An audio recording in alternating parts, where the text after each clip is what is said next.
So when you're asked, as we go through this, where is the source of the X-ray beam? Where's the origin of the X-ray beam? It's the focal spot on the anode face. Okay, it's where the X-rays originate from. Importantly, for later down the road, some the variables that change, the focal spot is not a single point.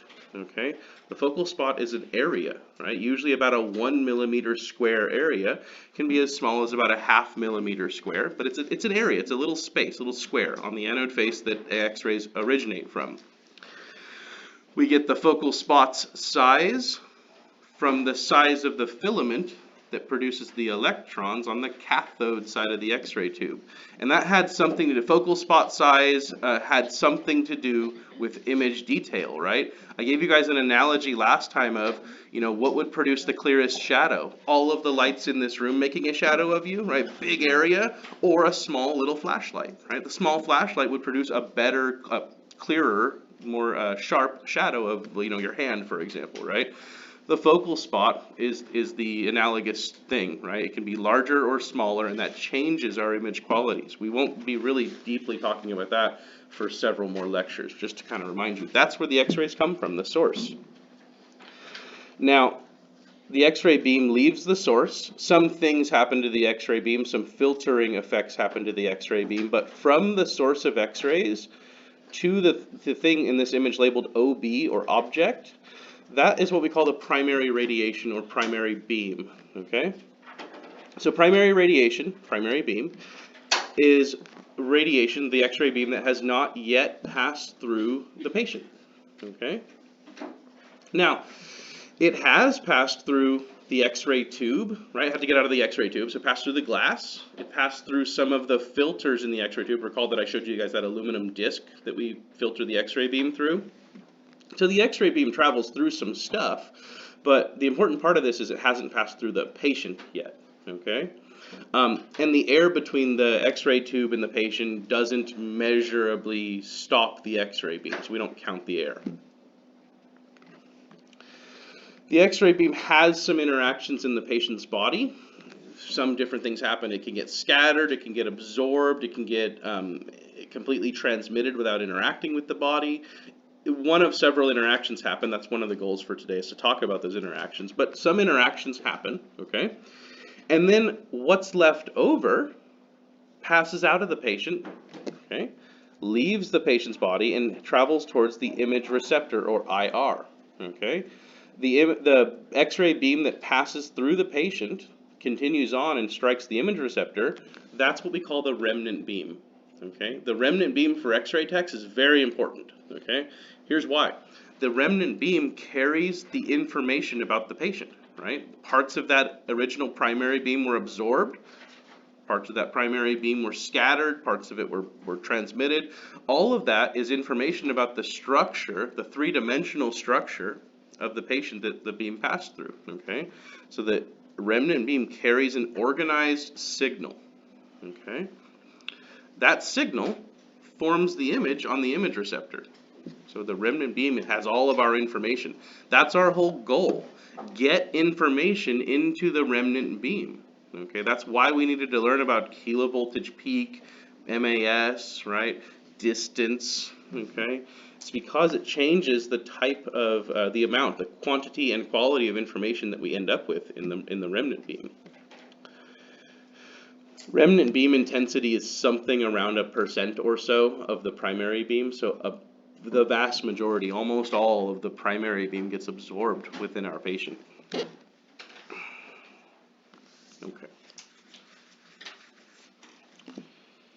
The next term is focal spot. You guys, I think, have this by now. It's the point of origin for the X-ray beam on the anode face. But this is an important thing to know. It's a question gets asked a lot. What does the X-ray beam do once it's produced? Because we show it like it just travels, kind of starts here and spreads out a little bit, traveling down towards the image receptor, right? That's what we'll show in these images. However, the X-ray beam actually, when it's produced at the anode's face, travels equally in all directions. Okay, it travels in 360 degrees from the source. We just don't let it out of the X-ray tube except for a small spot. Okay, the X-ray beam is created and moves in all directions from the focal spot's face. The word we use to say moves equally in all directions is isotropic, or it diverges isotropically. Iso means equal, or equivalent, or the same, and tropic means growth. So equal growth in all directions.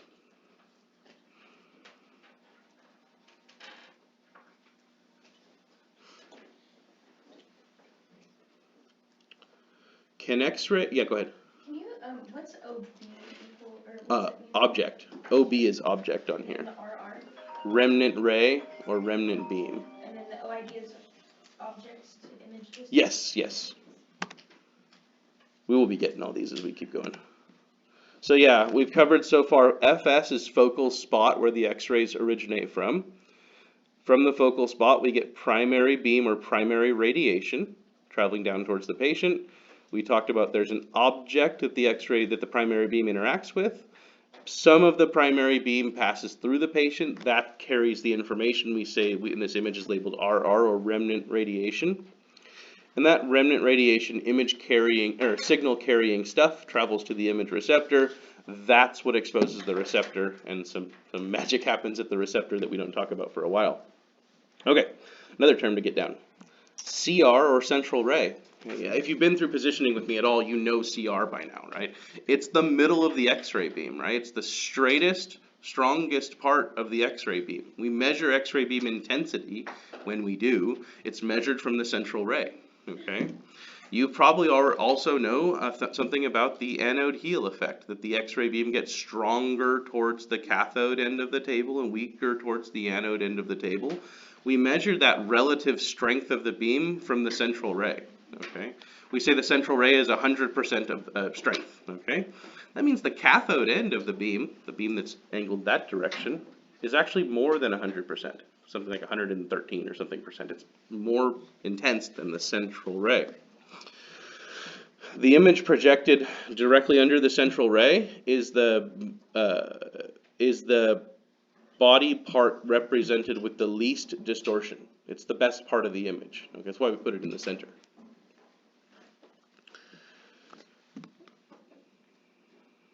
All anatomy is distorted slightly, okay? Even if we did not have distortion from the diverging shape of the beam, we would have some distortion from the fact that we're making a two-dimensional image out of a three-dimensional person, right? Three-dimensional person, right, produces a two-dimensional image. So there's some distortion present. The images that we create are in no way ever a perfect representation of the shape and size of that patient's body. They're a pretty good representation of the shape and size of the patient, and we can make them better or worse, but they're never a perfect representation, inherently because 3 dimensions move to 2 dimensions in our image. As well, the diverging X-ray beam changes the shape and some of the size of the body parts. So what does the word distortion mean? I've sort of given it in what I just said, but what does it mean to you guys? What's distortion mean? Those of you who've made an image or have thought about this, what's it mean? So, blur? Yeah, blur. Not blur, unfortunately. Not darkness, that's density and brightness. It's the light part, right? The light. It doesn't have anything to do with the shades of gray or the colors of the image. It has to do with what, Abby? The shape and size of our image. So it's not clarity or detail or contrast or any of that. It's shape and size, okay?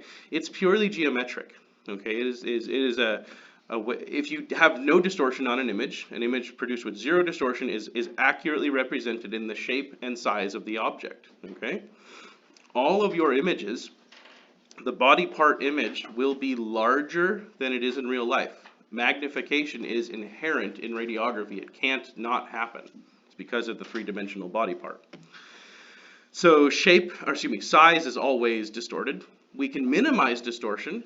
Some of you have been with me long enough to know things we can do to minimize distortion, such as lengthening the distance from the source of radiation to the object, or minimizing the distance from the object to the image receptor. We're still getting to those terms. And then there's shape distortion. Shape distortion is a misrepresentation of shape. Okay, so distortion in general, misrepresentation of size and shape, both happen to some extent, no matter what you do. Your job is to minimize those things, or sometimes it's to maximize those things, right? Sometimes we purposefully magnify a body part. Sometimes we purposefully change the shape of a body part, right? If you've taken, who's taken wrist x-rays? Then images of the wrist. What's the image of the wrist where we purposefully distort some of the wrist bones? What's it called? One more time. Not the phalanges. You guys, the wrist has these 8 carpal bones, right? What's the most commonly fractured carpal bone? Scaphoid or navicular, right? We have a view for the wrist called the navicular view, right? So what do you do? Those of you who've done that image, the navicular view, what do you do in that image? Do you collimate tightly. That doesn't change anything, but collimate tightly, right? How about your x-ray tube? What do you do to the angle? A lot, right? 25, 30 degrees, right? You're angling the x-ray tube in relationship to the body part to purposefully elongate that bone because it's difficult to see fractures of that bone. And when we elongate it, sometimes it's easier to see what are called occult fractures, fractures that hide from us, okay? Other times we'll do it in other body parts. If you've done a sunrise or skyline view of the knee, that's purposefully distorting the patella. If you've done a tunnel view of the knee, that's also purposefully distorting the intercondylar fossa between the distal femur. Elbow, we distort things all the time because we want to elongate body parts. So sometimes we distort things on purpose. It's just the job of the x-ray tech to know when it's the right time to do those things, right? Most of the time, though, we're trying to provide an accurate representation of the body. All anatomy gets distorted. It's just a matter of degree. All right, more terms. SID, SOD, and OID. Okay, these all three play together, okay? SID stands for source to image distance. Just to be clear, you may also see it as FFD, focal to film distance, or TFD, target to film distance, although both of those terms use the word film in them, and it's kind of a naughty word now because we don't use film anymore, so you might not see them as much. SID is more commonly used. So, notice SID is source to image receptor distance, not source to surface of the body part, right? We're measuring the distance from the source of x-rays all the way to the image receptor. What should that distance typically be? 40 what? Inches, right? 40 inches, which is about 1 meter, okay? Or, when we do like chest radiography, what's our distance? 72 inches, right? So we have our two distances. By the way, 40 inches, 100 centimeters, okay? 72 inches, 180 centimeters. The science and medicine have moved to the metric system. We are being pulled kicking and screaming into the metric system, and we use it for a lot of different things, the metric system already, but one of those things we're going to have to start getting used to using it for is distances. So we're going to measure distances in centimeters, although most of the time we'll still talk about it in inches. So we got to be able to convert, okay? 40 inches is 100 centimeters. Okay, so source to image receptor, 100 centimeters or 40 inches, okay?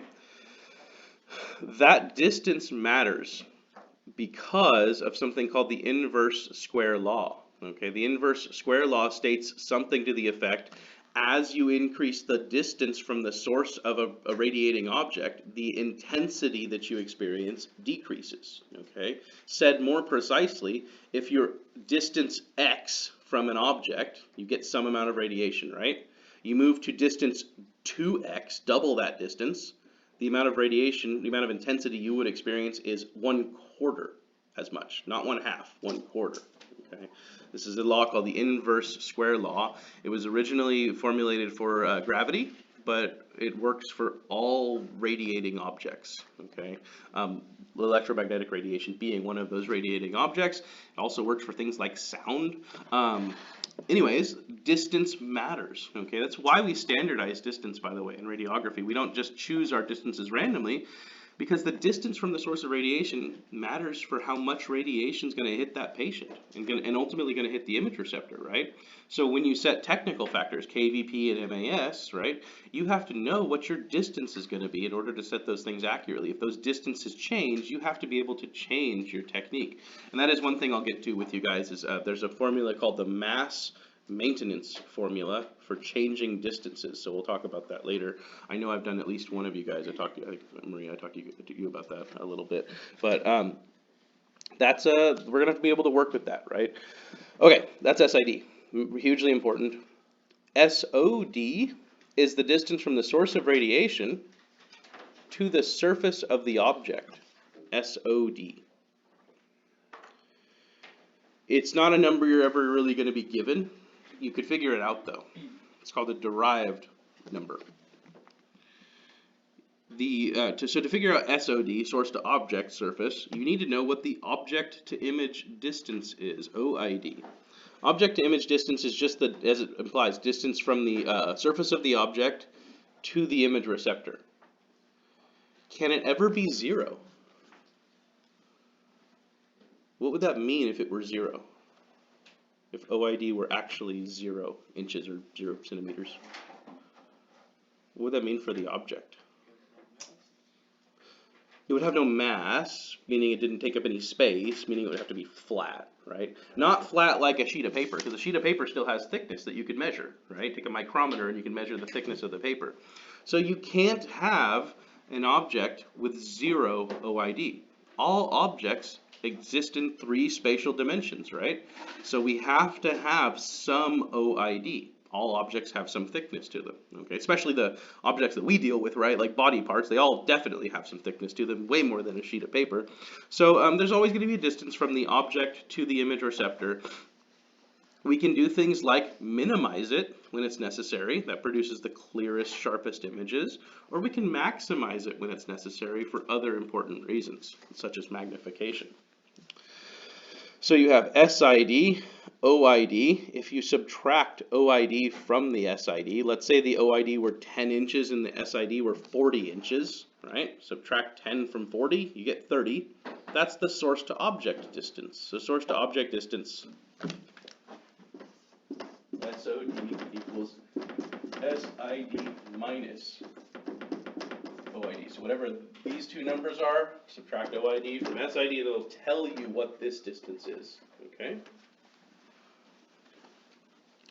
And by the way, you can use this and that to determine the magnification of an object. Okay, so not today, I just have too much stuff to talk about today, but you can use those two things to tell me how much larger an object is on the image than it is in real life. Objects are always magnified, but you'll be able to use those numbers to tell me how much magnification. By the way, if you were interested in what that was and wanted to play with that formula, the magnification formula, magnification formula is that, SID divided by SOD. So you can take those two numbers and it'll tell you how much larger an object is in the real, in the image than it is in the real world. We'll play with that on a different day. Okay, nextly, the image receptor, IR.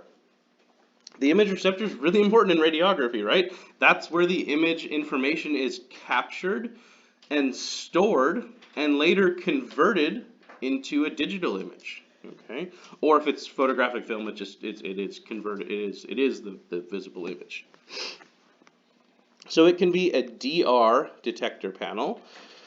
DR and CR are the two types of digital radiography.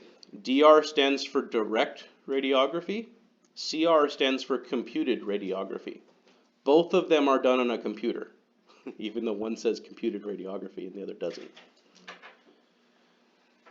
To illuminate a little bit more, DR is often called cassetteless radiography, meaning sometimes is a cassette, but it doesn't have to be taken from the patient to a processor and then back to the patient. The cassette is either built into the tabletop, built into the wall, or it can stay in place. Even if it is an actual cassette, it can stay in place. We often call it cassetteless radiography. This is this type where you make an exposure and the image immediately is produced on your screen, or within seconds is produced on your screen, rather than you having to take a cassette, bring it to a processor, wait about a minute or so, and then come back. CR, on the other hand, computed radiography, there's a cassette with a piece of with an imaging plate in it. That imaging plate and cassette are taken and put, where the patient is. The image is taken. You take that and walk it over to a processor, stick it in the processor. The processor draws out the plate, processes it into a digital image, and then puts the plate back, and you can use it again. Okay. These are both, DR and CR are both digital radiography, producing an image on screen, where film uses a piece of photographic film, much like a film camera would, just bigger, and it's put in a cassette. Single piece of film is used to produce a single image, and then a new piece of film is loaded in the cassette. Either way, we call all of these things an image receptor. They all take the X-ray beam, the remnant ray with information in it, and convert it into something that we can see, a visible image. Okay. They do it in different ways. DR detector panels take the X-ray beam and convert the X-ray energy. Remember this, right? In the X-ray tube, we took electrons, right? And we shot them across a gap. We gave them kinetic energy, right? And then we slammed them into the anode face and made some interactions in the anode face. The electrons hit the tungsten anode. Two types of interactions, Bremser characteristic interactions, happen. When those electrons hit the anode face, they had kinetic energy, right?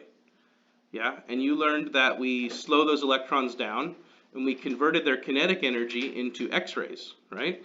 X-rays are a form of energy called electromagnetic energy, but if you, the next level up from that is that they are electromagnetic energy, but they are electromagnetic potential energy. They don't do anything. They carry energy. They don't do anything until they interact with matter again. Okay, so those X-rays pass through the patient. Some interactions happen and continue on towards the image receptor. When they hit the image receptor, those X-rays take their energy and they deposit it into the image receptor. Okay, if it's a DR image receptor, those X-rays hitting the receptor generates electric current. It makes electrons in the receptor move. Well, how do those electrons move? The X-rays put their energy into those electrons.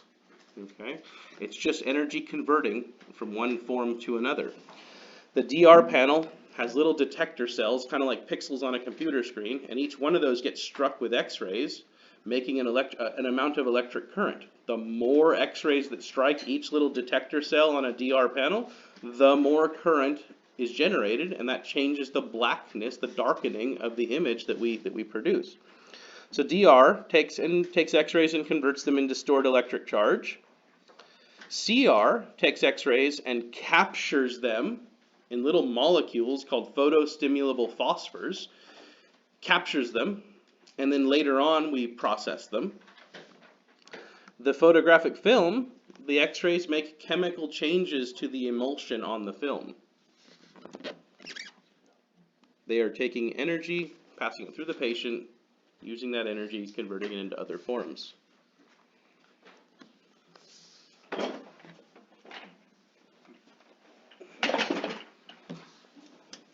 Okay, so that's your IR. There's always an image receptor. That's how we produce an image.